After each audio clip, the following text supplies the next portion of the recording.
ऐं ह्रीं क्लीं चामुण्डाय विद्महे।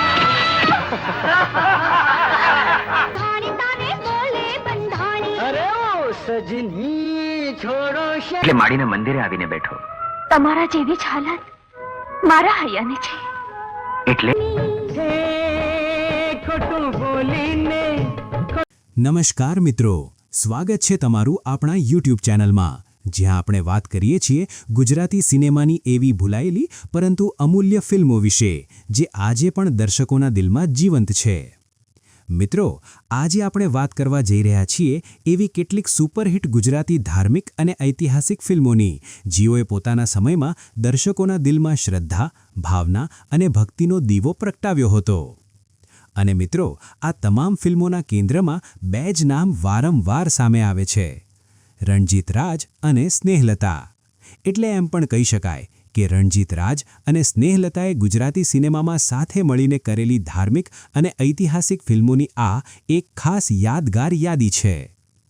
પણ મિત્રો, આ સફર અહીં પૂરતી નથી, કારણ કે અંત સુધી જોડાયેલા રહેશો તો એક એવી સુપરહિટ ફિલ્મ વિશે પણ જાણીશું જેણે પોતાના સમયમાં બોક્સ ઓફિસ પર ધૂમ મચાવી હતી. તો ચાલો મિત્રો, શરૂઆત કરીએ.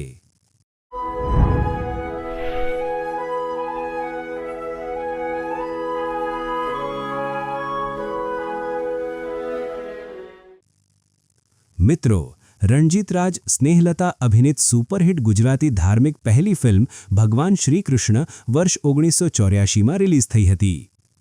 આ ફિલ્મમાં મુખ્ય ભૂમિકામાં હતા રણજીત રાજ અને સ્નેહલતા. ફિલ્મના નિર્માતા અને દિગ્દર્શક હતા બોહરા ઇન્ટરનેશનલ રામકુમાર બોહરા. ફિલ્મનું સંગીત આપ્યું હતું ગુજરાતી સંગીતના સ્તંભ અવિનાશ વ્યાસે, અને ફિલ્મના ગીતોને અવાજ આપ્યો હતો અલકા યાજ્ઞિક તથા અનુરાધા પૌડવાલે. ફિલ્મની વાર્તામાં ભગવાન શ્રીકૃષ્ણનો જન્મ, અત્યાચારી મામા કંસનો વધ અને મહાભારતના યુદ્ધમાં શ્રીકૃષ્ણની મહત્વપૂર્ણ ભૂમિકા ખૂબ જ ભાવનાત્મક રીતે રજૂ કરવામાં આવી છે. મિત્રો, આ ફિલ્મ આજે પણ રાજશ્રી ગુજરાતી યુટ્યુબ ચેનલ પર ઉપલબ્ધ છે અને આજે પણ એટલી જ ભક્તિભાવ સાથે જોવામાં આવે છે. હવે મિત્રો, ચાલો આગળ વધીએ એક એવી ક્લાસિક ફિલ્મ તરફ જેણે 70 અને 80ના દાયકામાં ગુજરાતી સિનેમાને મજબૂત આધાર આપ્યો હતો. ફિલ્મનું નામ છે દેવલ દેવાયત. આ રણજીત રાજ સ્નેહલતા અભિનીત સુપરહિટ ગુજરાતી ધાર્મિક બીજી ફિલ્મ હતી. આ ફિલ્મમાં રણજીત રાજ અને સ્નેહલતા મુખ્ય ભૂમિકામાં જોવા મળ્યા હતા. આ ફિલ્મની ચોક્કસ થિયેટર રિલીઝ તારીખ સ્પષ્ટ રીતે નોંધાયેલી નથી, પરંતુ તે 70s અથવા 80sના સમયગાળાની એક લોકપ્રિય અને યાદગાર ક્લાસિક ફિલ્મ તરીકે ઓળખાય છે. મિત્રો, આ ફિલ્મના ઉચ્ચ ગુણવત્તાવાળા વર્ઝન 2015થી 2021 દરમિયાન ઓનલાઈન આર્કાઇવ્સમાં અપલોડ કરવામાં આવ્યા હતા, જે આજે પણ દર્શકો દ્વારા ખૂબ પસંદ કરવામાં આવે છે.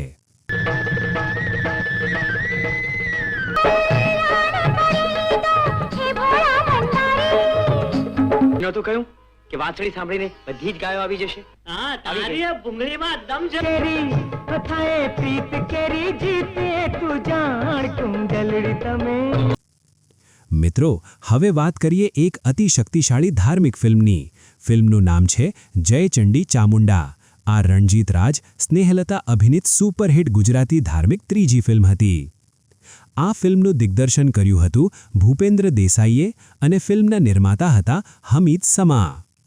ફિલ્મ રિલીઝ થઈ હતી 19 જાન્યુઆરી 1985ના રોજ. ફિલ્મના મુખ્ય કલાકારોમાં હતા રણજીત રાજ, સ્નેહલતા અને સાથી કલાકારોમાં અરવિંદ ત્રિવેદી સહિત અન્ય કલાકારોનો સમાવેશ થાય છે. મિત્રો, આ ફિલ્મે પોતાના સમયમાં ભક્તિ અને શક્તિનું અદ્ભુત સંયોજન રજૂ કર્યું અને દર્શકો તરફથી ખૂબ જ સારો પ્રતિસાદ મેળવ્યો હતો. અને હવે મિત્રો, આજની સૌથી મોટી વાત, એક એવી ફિલ્મ જે માત્ર ધાર્મિક કે ઐતિહાસિક જ નહોતી, પરંતુ પોતાના સમયમાં સુપરહિટ સાબિત થઈ હતી. ફિલ્મનું નામ છે પૃથ્વીરાજ સંયુક્તા.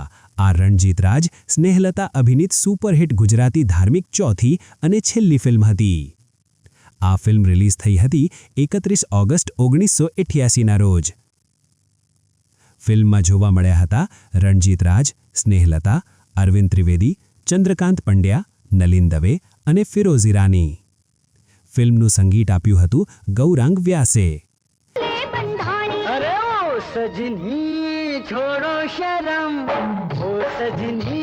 ફિલ્મના નિર્માતા હતા ચંદ્રપ્રકાશ શાહ અને વિજય બી ચૌહાણ અને ફિલ્મના દિગ્દર્શક પણ હતા વિજય બી ચૌહાણ.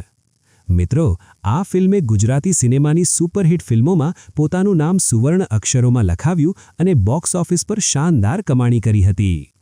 મિત્રો, રણજીત રાજ અને સ્નેહલતાની આ તમામ ફિલ્મોએ ગુજરાતી સિનેમાને ભક્તિ, સંસ્કૃતિ અને ઇતિહાસ સાથે મજબૂતીથી જોડીને રાખ્યું. આમાં તમામ ફિલ્મોની અંદર સ્નેહલતા અને રણજીત રાજ સાથે મળીને કામ કરીને આ જોડીએ શ્રેષ્ઠ અભિનય આપ્યો.